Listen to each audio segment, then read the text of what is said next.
Speech off. Hi guys, welcome back to my channel. So I'm here to talk about the rest of the books that I added to Goodreads in April. It's a lot, so I am going to skip some just because they're part of a series, but there's still a lot to get to. So buckle up and, I don't know, get some coffee or something because we're going to be here a while. I'll try to get through these as quickly as I can. So the first one is Pride and Prejudice in Pittsburgh by Raquel Lippincott. Rachel? It's Rachel. Would it be Rachel? I have no idea. Strangely enough, a lot of these books, for once, are just stuff that I found through National Library Service catalog. National Library Service for the Blind. Braille Institute's catalog. New stuff they put out or just, well, anyway. But yeah, this is one of their new books. So, what if you found a once-in-a-lifetime love? Just not in your lifetime. Audrey Cameron has lost her spark, but after getting dumped by her first love and waitlisted at her dream art school all in 1 week, she has no intention of putting her heart on the line again to get it back. So when local curmudgeon Mr. Montgomery walks into her family's Pittsburgh convenience store saying he can help her, Audrey doesn't know what she's expecting, but it's definitely not that she'll be transported back to 1812 to become a Regency romance heroine. So she basically gets transported to Pride and Prejudice times. So yeah, sounds like fun. I don't know what's up with Braille Institute's thing with Pride and Prejudice, but this is their second Pride and Prejudice sort of retelling type of thing they've put out this month. I already talked about Escaping Mr. Rochester in the first half of the month. Oh no, that's Jane Eyre. I'm tired. Whatever, but either way, they apparently have a classics retelling thing going on. The next few books are by Carrie Fisher. I found these on the Audible sale this month. So the first one is The Silent Wife by Carrie Fisher. Would you risk everything for the man you loved, even if you knew he'd do something terrible? Laura's life looks perfect on the surface. Gorgeous doting husband, Massimo? Sweet little son, Sandro, and the perfect home. Laura knows something about Massimo, something she can't tell anyone else, or everything Massimo has worked so hard for will be destroyed. His job, their reputation, their son. This secret is keeping Laura a prisoner in her marriage. Maggie is married to Massimo's brother, Nico, and lives with him and her troubled stepdaughter. She knows all of Nico's darkest secrets, or so she thinks. Then one day she discovers a letter in the attic which reveals a shocking secret about Nico's first wife, Caitlin. Will Maggie set the record straight or keep silent to protect those she loves? For a family held together by lies, the truth will come at a devastating price. I'm in. Next is The Woman I Was Before by Carrie Fisher. The perfect picture hides the darkest lies. A new home can be a happy ending, or a fresh start, or a hiding place. Kate Jones is running away. She has left her old life behind, changing both her own name and her daughter's. No one must ever connect Kate with the mistake that destroyed her life. Starting afresh on Parkview Road, a brand new street full of newly built houses, Kate looks at the other women on the street with envy. They seem to have it all. Gisela with her busy life, full house, and successful children. Sally with her exciting, spontaneous marriage, her glamorous holidays, her high-flying career. The pictures that Kate's new friends post online confirm their seemingly perfect existence, whilst Kate hides from the world at all costs, until one day everything changes. Kate is called to the scene of a devastating accident, which is about to test everything the women thought they knew about each other and themselves. Dun dun dun. Next is The Mother I Could Have Been by Carrie Fisher. Why would you walk away from the one person you can't live without? As a child, Vicky Hall never had the sort of family she wanted. the least important person in her new step-family, ignored by her mother in favor of her two younger half-siblings, Vicky was always an afterthought. Sitting alone at her graduation ceremony at the age of 21, she vows to create her own family and her own life, one which is full of the love and attention she has always craved. When Vicky meets William and falls pregnant in Greece that summer, it isn't planned, but the two of them believe they can make it work, showering their child with the love which they believe should be enough. But when her son Theo is 2, Vicky leaves him in the care of her mother-in-law, walks out of her front door, and drives to a hotel where she takes a room for the night. She doesn't return. It's unthinkable. What kind of mother does that? The kind who is hiding a story you can never imagine. Wild, huh? I need water. Next is The Dearly Beloved by Kara Wall. I've heard about this one before, that it's supposed to be good, but we'll see. Charles and Lily, James and Nan. They met in Greenwich Village in 1963 when Charles and James are jointly hired to steward the historic Third Presbyterian Church through turbulent times. Their personal differences, however, threaten to tear them apart. Charles is destined to succeed his father as an esteemed professor of history at Harvard until an unorthodox lecture about faith leads him to ministry. How then can he fall in love with Lily, fiercely intellectual, elegantly stern, after she tells him with certainty that she will never believe in God? And yet, how can he not? James, the youngest son in a hard-scrabble Chicago family, spent much of his youth angry at his alcoholic father and avoiding his anxious mother. Nan grew up in Mississippi, the devout and beloved daughter of a minister and a debutante. James's escape from his desperate circumstances lead him to Nan, and despite his skepticism of hope in all its forms, her gentle, constant faith changes the course of his life.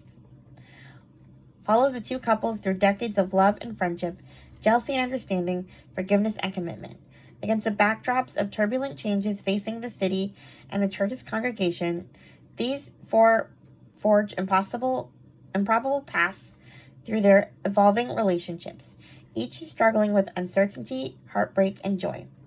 It's a poignant meditation on faith and reason, marriage and children, and the way we find meaning in our lives.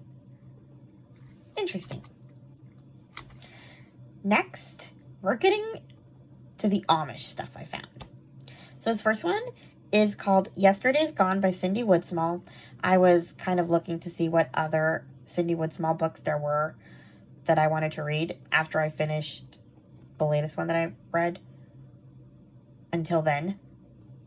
So yeah, it seems like Cindy Woodsmall in the last couple of years has been going on a time travel journey. So here's a description for this one. Eliza holds a secret that can rewrite the past. Eliza Bontrager and Jesse Ebersol have fallen in love and are determined to marry, despite the belief of their Amish community and respective families that there is a hidden curse, one that only shows up when an Ebersol and Bontrager marry. Before the ceremony on the day of the wedding, Eliza's great-aunt Rose gives her a family heirloom quilt and tells her that she may use it to change one event in the past. Eliza appreciates the woman's heart, but she dismisses the strange conversation while keeping the beautiful quilt. Several years later, mourning the loss of their third child, Eliza discovers her inability to deliver a healthy baby is genetic. Remembering her great-aunt's strange words, she decides that if she can go back in time and reject Jesse's proposal, she can save him the heartache of a childless marriage. Her sacrifice will allow him to marry someone else and raise a family. But once she puts her plan into action, she discovers the true impact of her decision on Jesse and so many others within the community. Cool, huh? I'm in. It compares it to, it says it's like the Amish version of It's a Wonderful Life. I have actually never seen It's a Wonderful Life. So you have to tell me if that's true, if anyone reads it. So I don't know, Elizabeth from Lizzie Faye Loves Books, there's another Amish time travel for you. Next is a series that Braille Institute had on their catalog. It's the Redemption Amish Legacy series. They had all the books, so I downloaded them all. Honestly, the first one in the series is the one that caught my attention. I don't know if I'll like all of them, but the first one's called The Nannys Amish Family. And it sounds like it's about this Amish man who has an English daughter. Like, he basically gets a little too excited during his Rumspringa and has a baby with someone, and I'm guessing the mom is not a fan of raising his kid Amish, so she keeps her from his kid until the kid is 4 and mom dies in an accident. And then he basically meets her for the first time and has to, like, convert her to be Amish. So it sounds interesting, and he falls in love with, like, a nanny they hire. That's why it's called The Nannys Amish Family. So I'm interested. And the mom names the kid Rue. Why Rue?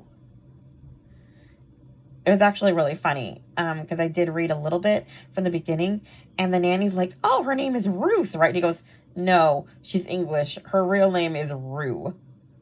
And that made me laugh. So yeah, I'm excited to read this one. I'm actually curious to know how, like, it sort of got me thinking, because, like, this mom did not want to raise her kid Amish by the looks of it. So she kept the kid from her dad. But how would you co-parent like that? Like, if you had an English mom and an Amish dad, like, separated like that? I mean, can you imagine the drama that would cause? I don't want to go with dad. He doesn't have a TV. Sounds terrible, but, like, I want a book like that. Does one exist? And if so, point me in that direction. All of you Amish fiction readers. Lizzie Faye or Sarah from the Bookish Knitter, I need some help. No. Anyway. The next books in the series are A Precious Christmas Gift, Wife on His Doorstep, Snowbound with the Amish Bachelor, and Blended Amish Blessings. I cannot speak today. Blended Amish Blessings. That one also sounds interesting, actually. It's about a blended Amish family. Like, yours, mine, and ours. Anyway. Then I found another one. It's called Searching for Her Baby by Brenda Maxfield. So this one sounds like it's about a woman who, well, not that young. Hagar King falls in love. She's 16. She's certain all will go perfectly with her 15-year-old beau, Enoch Yoder. But she is wrong, very wrong. Hagar falls pregnant and is shipped off in shame to give birth to a beautiful baby girl. Under protest, her child is snatched away. Enoch's family leaves the state, and Hagar does not hear from him again. Hagar lives with an empty gap in her heart and life, one that can never be filled. However, she becomes engaged to John Fisher. She does her best to be happy and to become everything her new beau desires and expects. But everything turns upside down when Enoch returns to town. He never stopped loving Hagar, never stopped wanting to marry her, never stopped yearning for his unknown child. He makes plans to find their daughter, to see her from afar and know she is well. Hagar wants the same thing. But what of John, who has no idea about Hagar's past? He has to know the truth. And in the telling, Hagar learns what she's dreaded all along. Okay, I'm interested. I always like books about long-lost children. So, yeah, that's another one that I found through their catalog. And then I went on Lizzie Faye Loves Books, her, like, live for Amish in April. And I found out about the Matchmaking series by Amanda Flower. I read all of the Amish Candy Shop series now because they were about to leave Audible Plus. So now I'm going to start the Matchmaker series that kind of goes with it. I guess it takes place in the same town. I kind of fell in love with the Matchmaker and her friend Lois from the Amish Candy Shop series, so I'm looking forward to this. So the first one is called Matchmaking Can Be Murder. So, when widowed Millie Fisher moves back to her childhood home of Harvest, Ohio, she notices one thing right away. The young Amish are bungling their courtships and marrying the wrong people. A quiltmaker by trade, Millie has nevertheless stitched together a few lives in her time, with truly romantic results. Her first mission? Her own niece, widowed gardener Edith Hochstetler, recently engaged to rude, greedy Zeke Miller. Anyone can see he's not right for such a gentle young woman, except Edith herself. Pleased when she convinces the bride-to-be to leave her betrothed before the wedding, Millie is later panicked to find Zeke in Edith's greenhouse as dead as a tulip in the middle of winter. What is it with these people and their, expressions about death? In Linda Castillo's book, somebody said, he's as dead as Elvis. Wow. Anyway. To keep her niece out of prison and to protect her own reputation, Millie will have to piece together a patchwork of clues to find a killer before she becomes the next on his list. Wow. Then NLS added another Amish book, A Promise for Miriam, a Pebble Creek Amish book. Amish, I guess it's number 1, in the Pebble Creek Amish series by Vanetta Chapman. Amish schoolteacher Miriam King loves her students. At 26, most women her age are married with children of their own, but she hasn't yet met anyone who can convince her to give up the plain school that sits along the banks of Pebble Creek.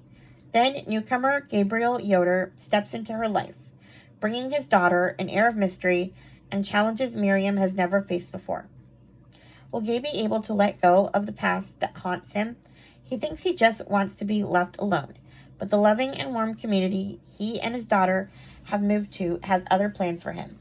After a near tragedy is averted, he hesitantly returns offers of help and friendship, and he discovers he can make a difference to the people of Pebble Creek and maybe find love again. Sounds fun.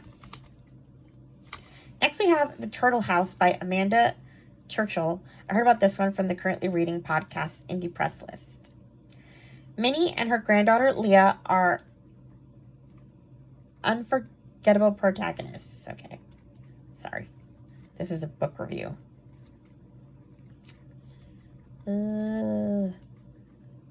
It's spring 1999, and 25-year-old Leah Cope and her prickly 73-year-old grandmother Miniko are sharing a bedroom in Curtin, Texas, the ranching town where Leah grew up and Miniko began her life as a Japanese war bride. Both women are at a turning point. Miniko, long widowed, moved in with her son and daughter-in-law after a suspicious fire destroyed the Cope family ranch house, while Leah, an architect with a promising career in Austin, has unexpectedly returned under circumstances she refuses to explain. Though Leah never felt especially close to her grandmother, the two grow close, sharing late-night conversations. Miniko tells stories of her early life in Japan, of the war that changed everything, and of her two great loves, a man named Akio Sato and an abandoned Japanese country estate they call the Turtle House, where their relationship took root.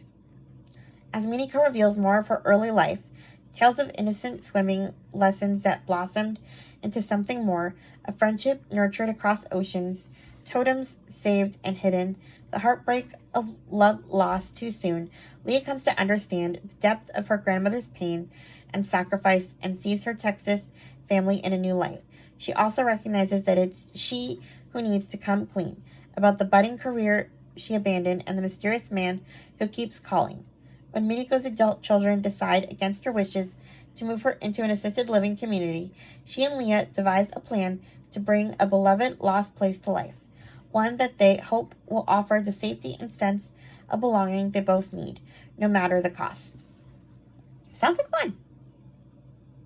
Next, I found another book in the Brown Institute catalog, Within These Walls of Sorrow by Amanda Barrett.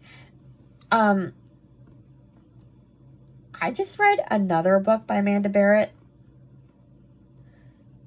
It just came out, and I can't remember the title. Lou from Christian Faith and Fiction and Katie from Paperbacks and Ponytails also read it. What is it called? It's gonna make me crazy. But yeah, it takes place in Poland, just like the other one. You know, the other book. And if I'm not wrong, it is also Christian fiction. So I assume this one is too. I'm looking it up just 'cause it's gonna make me crazy. And I'm waiting for the internet to load. But yeah, I really enjoyed the book when I read it. Even though it had kind of a lot of violence, I guess. You know, it's war, so... And lots of people died. We see them die.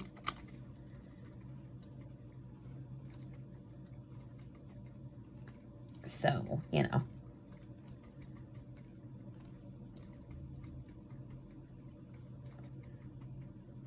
Anyway. It's not here in the Braille website. I'm pretty sure I listened to it. I forgot what it's called, but... Anyway, this one's also a Polish story, like I said. It's called Within These Walls of Sorrow. Zophia Luan, I cannot pronounce this Polish name, Luanowska, knows the brutal realities of war all too well. Within weeks of Germany's invasion of her Polish homeland, she lost the man she loves. As ghetto walls rise and the occupiers tighten their grip on the city of Krakow, Zophia joins pharmacist Tadeusz, I'm sorry, I cannot pronounce these names, and his staff at the heart of the Krakow ghetto as they risk their lives to aid the Jewish people trapped by Nazi oppression. Hania Silverman's carefree girlhood is shattered as her family is forced into the ghetto. Struggling to survive in a world hemmed in by walls and rife with cruelty and despair, she encounters Zophia, her former neighbor at the pharmacy. As deportation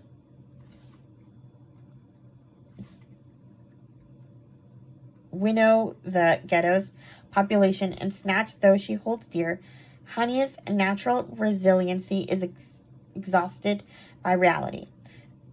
Zodia, I can't tell how they spelled this name.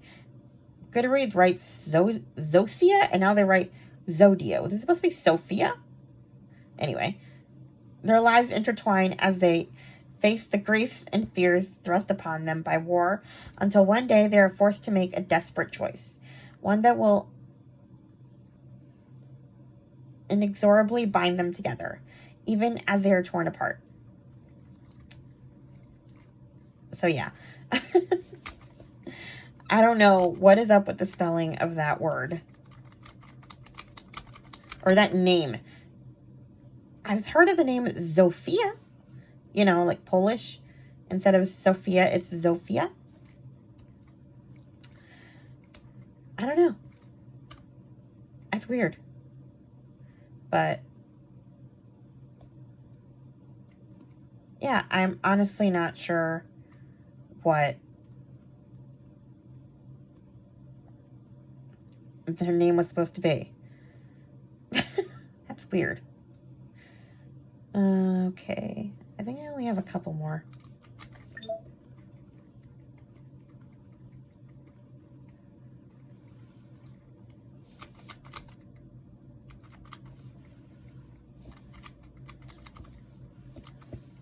But, hold on. This computer has decided to freeze. You guys are lucky. You can edit all this pausing and stuff out.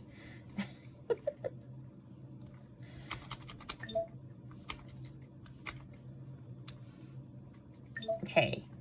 Next is A Haven for Her Heart. This is the first one in the Redemption's Light series by Susan Ann Mason. I heard about this one from Chloe from Always Booked. We'll see how this one turns out. I keep taking it off and putting it back on my list because I'm not really that interested in the descriptions of the next two books in the series, but we'll see. Homeless after being released from a women's reformatory in 1939 Toronto, Olivia Rossetti is taken in by an angel of mercy, Ruth Bennington. The two discover that they share a painful past and together decide to open a maternity home for troubled women.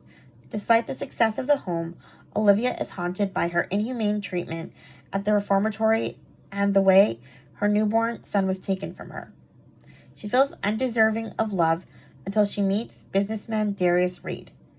Although his attention makes her heart sore, he can never learn of her past. Greek widower Darius Reed is determined to protect his daughter from the prejudice that killed her mother. He'll ensure her future by marrying a woman from a respected Toronto family. But when Darius meets Olivia, he's immediately drawn to her beauty and compassion. Can love prove stronger than prejudice and past mistakes, or will Olivia's secrets destroy any chance at a future together? So yeah, there's that. And the last two books are nonfiction, so I'm not really going to talk much about them. I have The Hiding Place, The Triumphant True Story of Corrie ten Boom. Krista from Books and Jams is reading it for their Christian book club in May. I've never really been interested in any of the books from her book club before, just because I'm not a super self-helpy type of person, but I'm all in for a World War II biography. So yeah, and then my last one is Marmee and Louisa, The Untold Story of Louisa May Alcott and Her Mother by Eva LaPlante. I heard about this one through Kelly from Kelly Reads a Lot. She did a Louisa May Alcott readathon last month that I meant to participate in, and I got sidetracked because all the Amish candy shop books were going to be leaving Audible, so I had to finish them quickly, so I didn't get to participate in that readathon. But I may read it this month. We'll see. I don't know. 2 nonfiction books in a month seems like a lot. Anyway, that's all I have for this month. That's a lot. Oh yeah, and I also added the rest of the Cake Holder books to Goodreads, but I'm not gonna go over all of those. There's a lot. Man, that Amanda Barrett book is gonna bug me. What was that title? I cannot remember. Something about Warsaw? I don't know. But I know we all read it when it came out. Everybody was all into it. I can't remember the title. I remember loving the book. The Warsaw Sisters. I got it. Yep, the Warsaw Sisters. I just Googled Warsaw and Amanda Barrett. The Warsaw Sisters. So yeah, Within These Walls of Sorrow is by the same author as the Warsaw Sisters. So if anyone wants to read it, go for it. Amanda, Katie, Lou. Anyway, Krista, historical fiction fans. Alrighty, I'm done talking. I have to go walk on the treadmill. Please like, comment, and subscribe, and I'll talk to you guys in my next video. Bye. Speech on. Stop recording video.